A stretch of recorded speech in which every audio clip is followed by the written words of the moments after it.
My India channel நேயர்களுக்கு வணக்கம். இந்த வீடியோவில் நாம் எதை பற்றி பேச போகிறோம்னா, எல்லாம் நம்ம நாம் தமிழர் சீமானோட கோமாளித்தனத்தை பற்றி தான். தமிழ்நாடு அரசு ஒரு திட்டத்தை நிறைவேற்றினா அது என்னால் தான்னு வெக்கமே இல்லாமல் பெருமை அடிச்சுக்கிறதுல சீமான் அடிச்சிக்க ஆளே இல்லை. பேசினா சர்ச்சை, இல்லைனா அவதூறு, அப்படியும் இல்லைனா தற்பெருமை. இது மூணு தான் சீமான் பேச்சின் சாராம்சம்.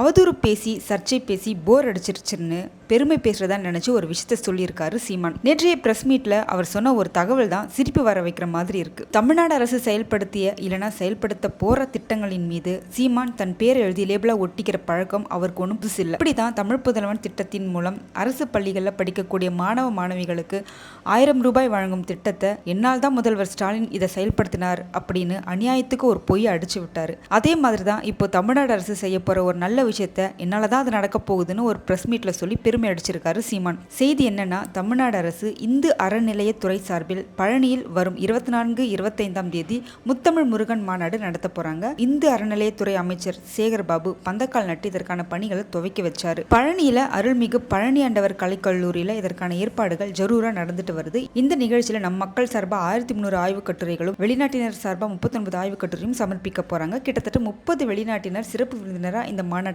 கலந்துக்க போறாங்க. அது மட்டும் இல்லாம 14 நீதியரசர்கள், 15 ஆதீனங்கள், 30 ஆன்மீக சொற்பொழிவாளர்கள் இந்த நிகழ்ச்சியில கலந்துக்க போறாங்க. அது மட்டும் இல்லாம 1 லட்சம் பேர் இந்த மாநாட்டை நேரில் பார்க்கும்படி வசதிகள் செய்யப்பட்டிருக்கு. முருகனை 3D வழியில பார்க்கவும் ஏற்பாடுகள் செய்திருக்காங்க. மொத்தத்துல இந்த பிரம்மாண்டமான முத்தமிழ் முருகன் மாநாடு முருகனோட பெருமையை உலகம் முழுவதும் எடுத்து சொல்லும் அளவுக்கு ரொம்ப சிறப்பா நடத்த போறாங்க. இந்த நிலையில நேத்து பத்திரிகையாளர்கள் சந்திப்பில் அவர்கள் கேட்ட கேள்விகளுக்கு பதில் சொல்லிட்டு இருந்தாரு சீமான். அப்போ முருகன் மாநாடு குறித்த கேள்வியை ஒரு பத்திரிகையாளர்கள் கேட்டதும் தான் தாமதம். இதுக்காகவே காத்திருந்த மாதிரி ரொம்ப தீவிரமா பதில் சொல்ல ஆரம்பிச்சிட்டாரு சீமான்.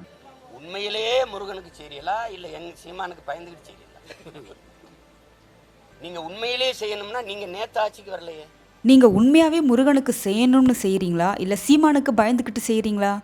சீமான் மேடைதோறும் முருகனை பற்றியே பேசிகிட்டு இருக்கான். நாம் அதை ஃபாலோ பண்ணிக்கிட்டா மக்கள்கிட்ட அட்டென்ஷன் கிடைக்கும். போதா குறைக்கு எலெக்ஷன் வேற வருது. எல்லாத்தையும் மனசில் வச்சுக்கிட்டு சரி பழனியில் ஒரு கூட்டத்தை போட்டு விடுவோம்னு அரசியலுக்காகவும் என் பேச்சுக்கு பயந்தும் தான் தமிழ்நாடு அரசு இந்த மாநாட்டை ஏற்பாடு செய்கிறாங்க அப்படின்னு முட்டாள்தனமாக பேசியிருக்காரு சீமான். இதை பற்றி அறநிலையத்துறை அமைச்சர் திரு சேகர்பாபு கிட்ட கருத்து கேட்டதுக்கு 2 வரியில் சீமானை டம்மி ஆக்கிட்டார். முழு பூசணிக்காயை சோத்துல எப்படி மறைக்கணுங்கிற விதை தெரிஞ்சவர் சீமான். அவர் ஒண்ணுமே தெரியலனாலும் எல்லாம் தெரிஞ்ச மாதிரி பேசுவார். அதாவது அறிந்தும் அறியாமலும் புரிந்தும் புரியாமலும் ஒரு அரைகுறை அறிவாளின்னு சொல்லாம சொல்றாரு அமைச்சர். அவர் புரிந்தும் புரியாமல் பேசுவார், அறிந்தும் அறியாமல் பேசுவார். அதாவது உண்மையை தட்டு சோற்றில் ஒரு பூசணிக்காயை மறைக்கின்ற வித்தையை கற்றவர் அவர்.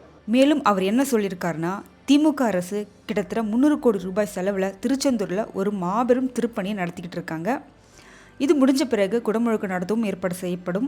இது மட்டும் இல்லாமல் அறுப்படை வீடான பழனியில் 58 கோடி செலவில் 2ஆம் கட்ட திருப்பணிகள் நடந்துக்கிட்டு இருக்கு. திமுக ஆட்சியில் தான் பழனி தண்டாயுதபாணி கோயிலுக்கு விமரிசையான குடமுழுக்கும் நடந்தது. அதில் சிறப்பான ஒரு விஷயம் என்னென்னா, அந்த குடமுழுக்கு விழாவில் தமிழ் மந்திரங்களும் ஓதப்பட்டது தான்.